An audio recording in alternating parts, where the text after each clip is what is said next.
Picture this. It's Friday night. You are dressed up and ready for a party. You look great. You have your keys in your hand.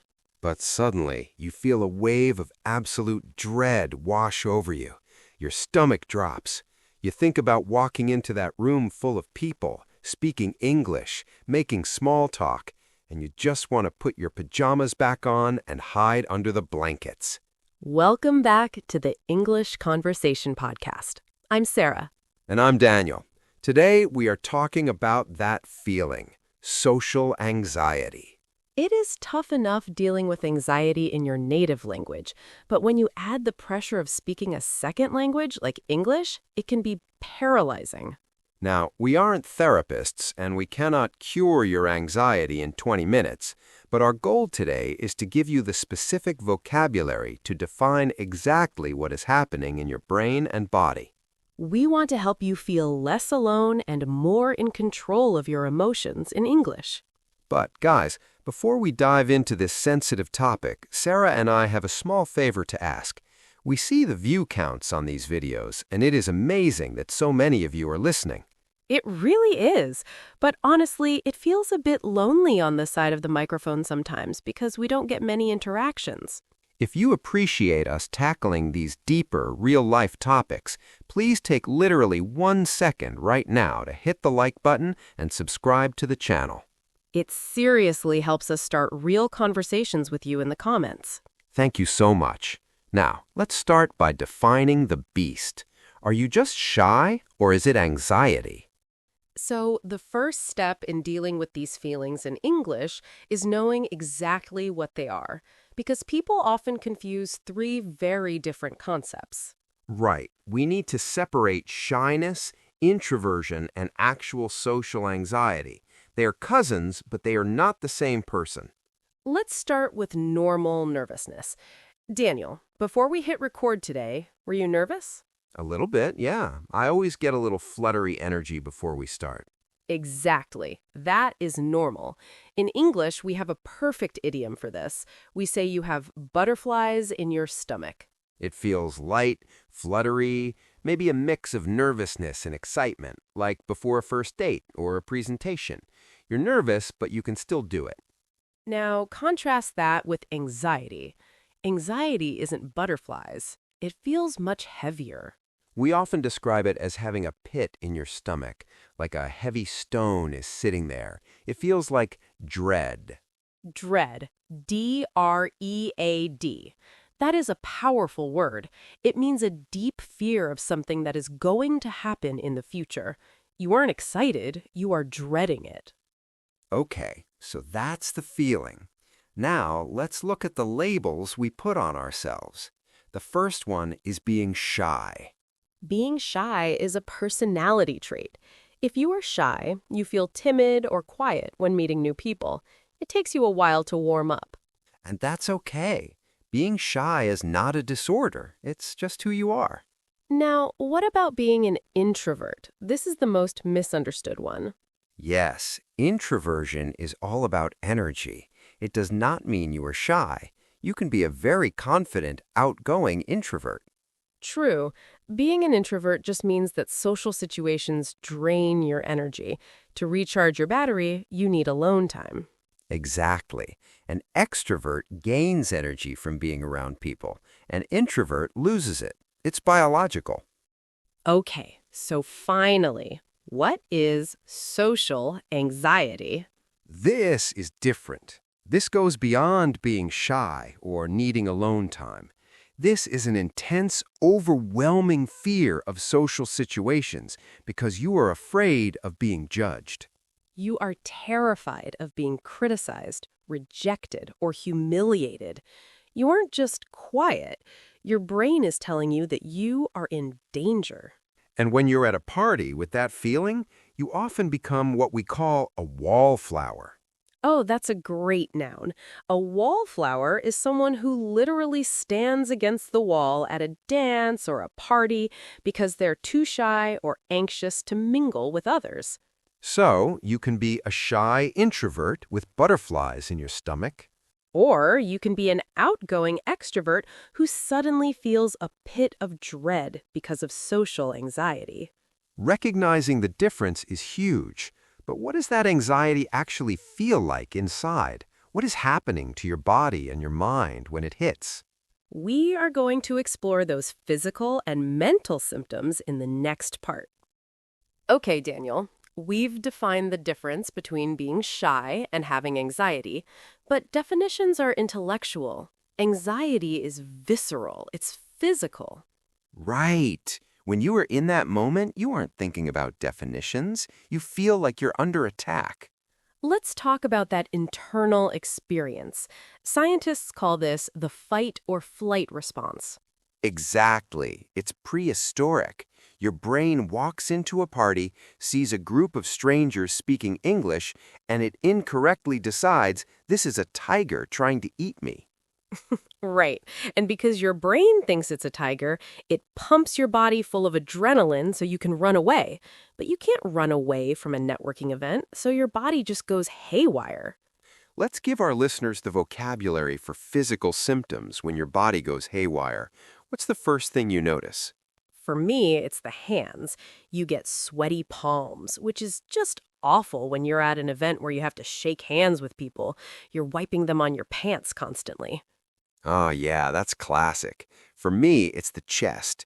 My heart isn't just beating fast, it's a racing heart. It feels like it's going 100 miles an hour right against my ribs.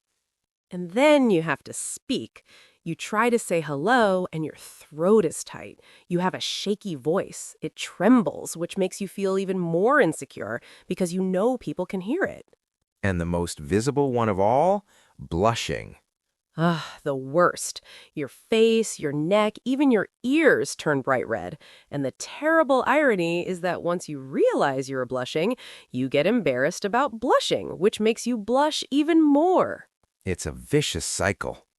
Okay, so your body is fighting you, but what is going on inside your mind at the same time? Noise. Just pure noise. The first mental symptom is intense overthinking. This is when you take simple, normal things and analyze them until they become terrifying. How am I standing? Where do I put my hands? Should I put them in my pockets? No, that looks weird. Did I make too much eye contact? Did I not make enough? It's exhausting. And then, Daniel, there's a very specific type of overthinking that happens after the event is finished. Oh, I know this one. It's called rumination. To ruminate. This is torture.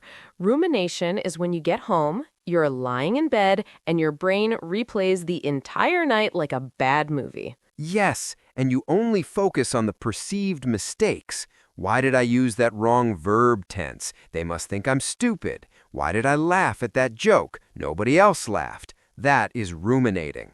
It connects to a psychological concept called the spotlight effect. Oh, this is real. It's the feeling that you are walking around on a stage with a bright spotlight following you. You believe that everyone else at the party is an audience watching your every move, judging your grammar, and noticing your sweaty palms. It feels so real, but the honest truth is, nobody cares. Everyone else is too busy worrying about their own spotlight. Intellectually, we know that, but anxiety doesn't care about logic. And when you combine the physical symptoms, the racing heart, with the mental symptoms, the overthinking and the spotlight effect, it leads to our final vocabulary word for this section, the verb to spiral. This is the perfect visual verb for anxiety. Imagine water going down a drain in a bathtub. It goes around and around, faster and faster, down into the darkness. That's what your thoughts do. It starts with one small negative thought. Oh no, I forgot that word. And then the brain says, you forgot the word. Now they think your English is bad. Now you are blushing.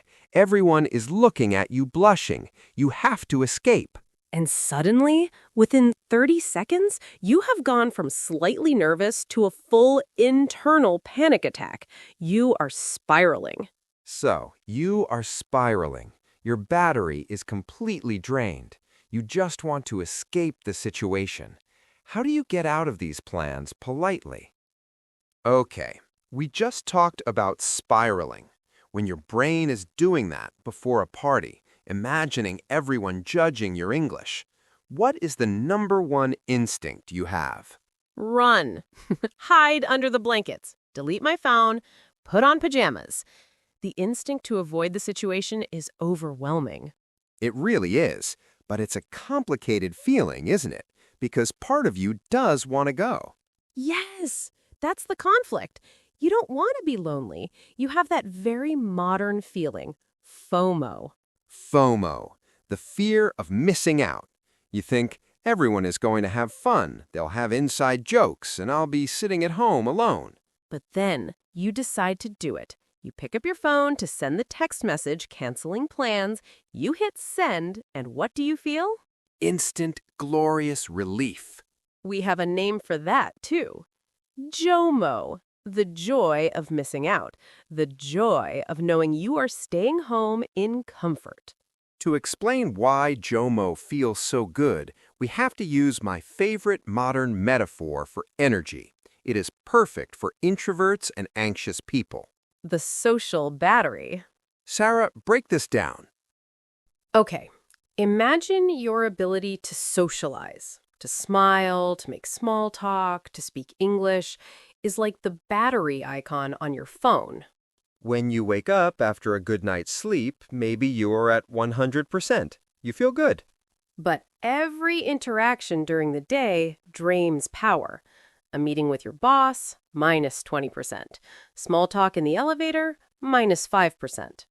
And Sarah, here is the key point for our listeners. Speaking a second language, like English, is a high-power app. Oh, absolutely.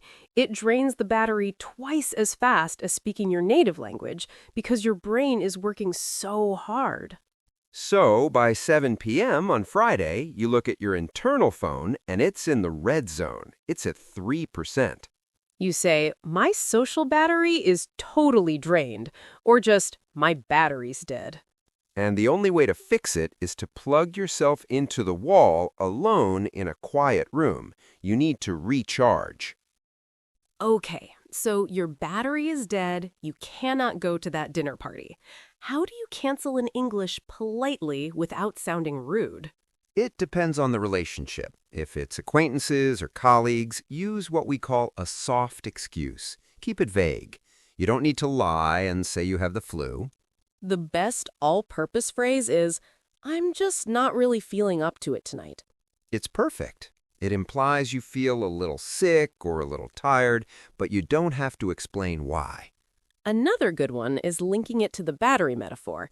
It's been a really long week. I think I just need a quiet night in to recharge. Most people understand that. Now, what if it's your best friend, someone you trust? You can be vulnerable. Be honest. Say, honestly, my anxiety is spiking right now, and I don't think I can handle a noisy crowd tonight. Can we just get coffee next week instead? Real friends will understand that. But Daniel, we need a warning here. Yes, use the escape hatch carefully. If you cancel plans at the very last minute repeatedly, like 5 minutes before you are supposed to meet, people will stop inviting you. We have a phrasal verb for that unreliable behavior.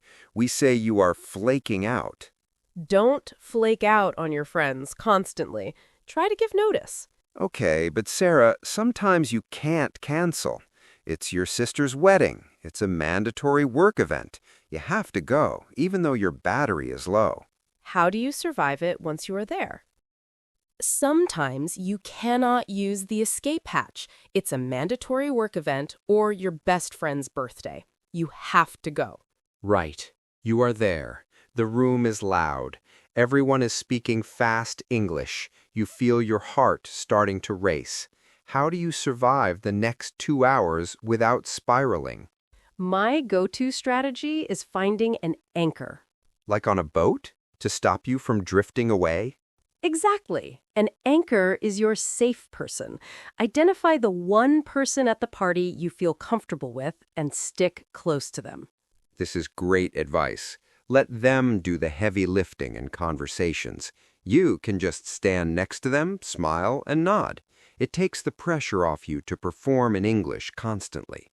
But what happens if your anchor goes to get another drink and suddenly you are alone and overwhelmed? Then you need to physically remove yourself for a moment. You need some breathing room. My favorite move is the bathroom hideout. Oh, it's a classic for a reason. Even if you don't need to use the toilet, go in there, lock the door, and just stand in the quiet for 5 minutes. It really helps. It allows your nervous system to decompress, to let the pressure out. You take a few deep breaths, splash cold water on your face, and you can usually handle another hour after that. Okay, Sarah, you've done your time, you survived 2 hours, you are desperate to leave, but now you face the final boss level of social anxiety, the long goodbye. Oh, I hate this. Going around the circle, interrupting conversations just to say you are leaving, the awkward hugs, people asking, "Oh, why are you leaving so early?"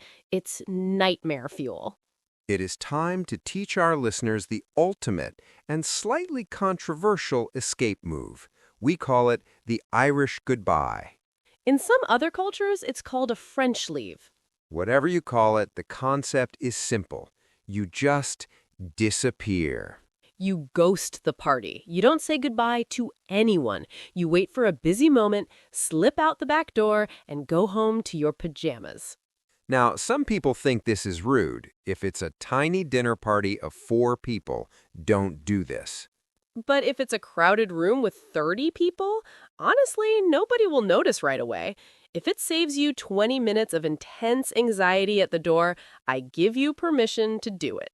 Just send a polite text the next morning saying, "Great party. Sorry I slipped out without saying goodbye. I wasn't feeling great. See you soon." It works every time. Okay, we have covered a lot of heavy emotions today. Let's wrap this up in the final section and hear from you guys. Whew, Daniel, that was a lot. We covered everything from spiraling thoughts and sweaty palms to the controversial Irish goodbye. It is heavy stuff. But before we go, I want to repeat the single most important thing we said today. Yes, please remember this.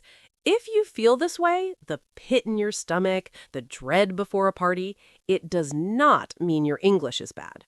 Exactly. It has nothing to do with your grammar or your vocabulary. Native speakers feel this way too. It just means you are human. It is okay to be an introvert. It is okay to be anxious. Please be kind to yourself when you are putting yourself out there in a second language. Now, we really want to hear from you down in the comments. We are very curious about how you handle these situations.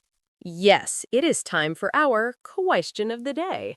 When your social battery is completely dead, it's at 0% red zone, and you absolutely have to cancel plans, what is your strategy?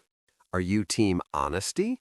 Do you text your friend and say, "Sorry, my social anxiety is too high tonight"? Or are you team fake migraine? Do you invent a little white lie just to escape without any questions? Tell us your go-to excuses below. And finally, guys, just a quick reminder of what we asked at the beginning. If this video helped you put words to these difficult feelings, please support the channel. Hit that like button and subscribe. It tells us you want more of these real deep conversations. Take care of yourselves, recharge those batteries, and we will see you next time. Bye.